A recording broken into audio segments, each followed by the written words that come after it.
Foul জিনিস। একটা বল নিয়ে 11টা লোক দৌড়ায়, মানে এর থেকে পাগলামি কাজ দুনিয়াতে আর কি হইতে পারে?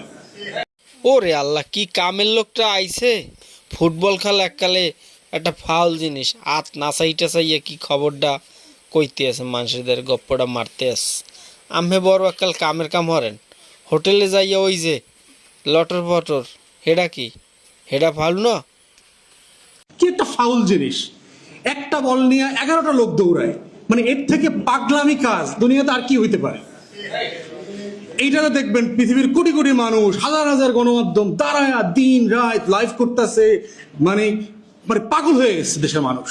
অমুক খেলতেছে তমুক খেলতেছে, কি খেলে? একটা গোল জিনিস, হেডার একটা কাঠি দিয়ে একটা ব্যাট দিয়ে বাইরে। এইটা কোনো জিনিস, একটা জিনিস মানুষের জীবনে?